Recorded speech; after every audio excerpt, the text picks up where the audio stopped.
আসসালামু আলাইকুম দর্শক ভারত এবং পাকিস্তানের মধ্যে যে যুদ্ধটি হলো, এই যুদ্ধে ভারত বিজয়ী হয়েছে না পাকিস্তান বিজয়ী হয়েছে, এইটা নিয়ে যখন আন্তর্জাতিক পর্যবেক্ষক যারা এটা নিয়ে যখন চুলচেরা বিশ্লেষণ করছে এবং ভারতের গদি মিডিয়া এবং ভারতের সরকার যখন ফলাও করে বলছে যে অপারেশন সিঁদুর খুবই সাকসেসফুল একটি অপারেশন হয়েছে এবং এটার মধ্য দিয়ে ভারত একটি বড় ধরনের বিজয় অর্জন করেছে। অপরদিকে পাকিস্তানের গদি মিডিয়া এবং পাকিস্তানের সেনাবাহিনী এবং পাকিস্তানের এই পুতুল সরকার তারাও ফলাও করে প্রচার করছে যে তারা ভারতকে উপযুক্ত জবাব দিয়েছে এবং বিজয়টা পাকিস্তানেরই হয়েছে।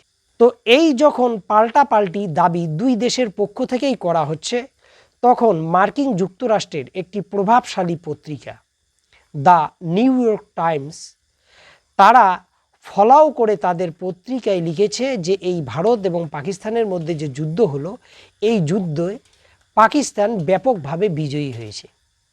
দর্শক, এই পাকিস্তানকে বিজয়ী ঘোষণার মধ্য দিয়ে আসলে মার্কিন যুক্তরাষ্ট্র এবং তাদের পালিত সংবাদ মাধ্যমগুলো, মিডিয়াগুলো কিভাবে পাকিস্তানের 12টা বাজিয়ে দিচ্ছে, এই বিষয় নিয়ে গুরুত্বপূর্ণ আলোচনা করব। দর্শক, আলোচনাটা অত্যন্ত গুরুত্বপূর্ণ হবে। আশা করি গোটা আলোচনায় আপনারা আমার সঙ্গে থাকবেন। দর্শক, এই যে পাকিস্তান বিজয়ী হয়েছে, পাকিস্তানের এই বিজয়ের ক্ষেত্রে পাকিস্তানের সেনাপ্রধান আসিফ মুনিরের গুরুত্বপূর্ণ ভূমিকা আছে। তিনি পাকিস্তানকে বিশ্বের দরবারে একটি শক্তিশালী দেশ হিসেবে প্রতিষ্ঠিত করেছেন। তিনি পাকিস্তানের রক্ষক হিসেবে দাঁড়িয়েছেন। ভারতের মতো একটি পরাশক্তির বিরুদ্ধে, অর্থনৈতিক শক্তির বিরুদ্ধে তিনি পাকিস্তানের পক্ষে বিজয় ছিনিয়ে নিয়ে এসেছেন। এই যে পত্রিকাটির ভাষ্য, আসলে এটা হচ্ছে মার্কিন যুক্তরাষ্ট্রের পাকিস্তান নীতিরে কিন্তু প্রতিফলন। দর্শক, আপনারা জানেন পাকিস্তানের সেনাবাহিনী, বিশেষ করে আসিফ মুনির এবং পাকিস্তানের বর্তমান যে সরকার পিডিএম সরকার, এরা মূলত মার্কিন যুক্তরাষ্ট্র এবং পশ্চিমা বিশ্বের, বিশেষ করে ইসরায়েলের হাতের পুতুল। দর্শক, কেন এ কথা বলছি, এর কারণটা হচ্ছে যখন পাকিস্তানে সাধারণ নির্বাচন হলো, সংসদীয় নির্বাচন হলো, তখন ইমরান খানের দল ব্যাপকভাবে বিজয়ী হয়েছিল। এই বিষয়টা কিন্তু কারো অজানা থাকার কথা না, এটা সবাই জানে, মার্কিন যুক্তরাষ্ট্র জানে, পশ্চিমা বিশ্বও জানে। এই ইমরান খানের বিজয়কে ছলচাতুরি করে তাকে তার জেতা আসনগুলোকে পরাজিত দেখিয়ে এবং পাকিস্তান মুসলিম লীগের এবং আরও অন্যান্য দলের সদস্যদেরকে, পরাজিত প্রার্থীদেরকে বিজয়ী ঘোষণা করে সেনাবাহিনী এই পিডিএম সরকারকে ক্ষমতায় বসিয়েছে। পাকিস্তানে এই সরকার এবং সেনাবাহিনীর যে গ্রহণযোগ্যতা, সেটা একেবারে তলানিতে। কিন্তু যেহেতু ভারতের সঙ্গে একটা উত্তেজনা হলো এবং এই উত্তেজনায় পাল্টাপাল্টি আক্রমণ হলো, এই যে পাল্টাপাল্টি আক্রমণ, তারা ভারতকে উপযুক্ত জবাব দিয়েছে, তারা দারুণভাবে বিজয় ছিনিয়ে নিয়ে এসছে। এই কথাগুলো বলে সেনাবাহিনী তার হারানো যে মানসম্মান, হারানো ইজ্জত ফিরিয়ে পেতে চাইছে। তো দর্শক, এই যে পাকিস্তান বা ভারত কোন দেশ বিজয়ী হয়েছে, এই বিষয়টা আলোচ্য বিষয় নয়। আলোচ্য বিষয় হচ্ছে যে এই দুটো দেশ যুদ্ধে জড়িয়ে পড়েছিল এবং দুটো দেশে কম বেশি ক্ষতির সম্মুখীন হয়েছে এবং যুদ্ধ বন্ধ হয়েছে। এটা দুই দেশের জনগণের জন্য অত্যন্ত ইতিবাচক, কারণ এই যুদ্ধটা যদি আরও দীর্ঘ স্কেলে হতো, পাল্টাপাল্টি আক্রমণের ব্যাপকতা যদি বাড়ত, অর্থনৈতিকভাবে এই দুটো দেশে ব্যাপকভাবে ক্ষতিগ্রস্ত হতো।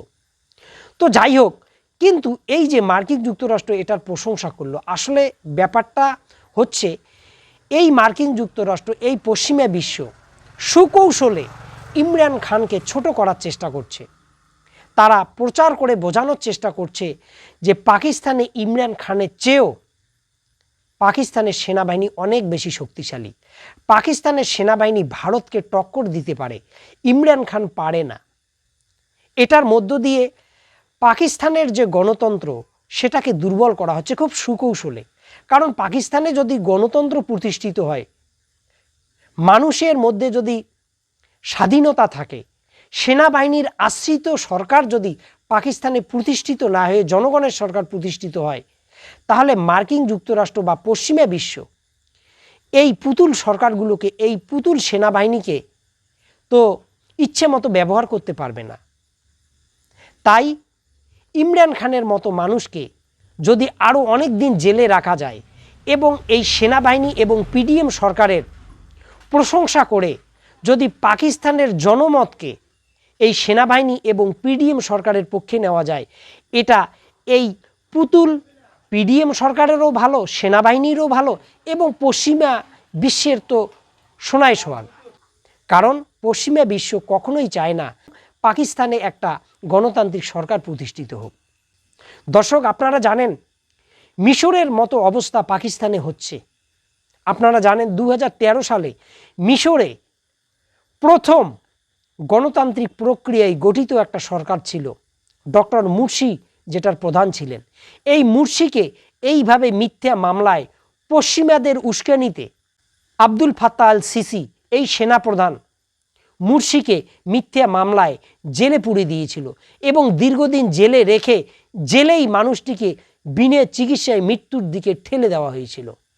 আজকে ইমরান খানের দিকেও এই ধরনের ঘটনা কিন্তু ঘটতে যাচ্ছে।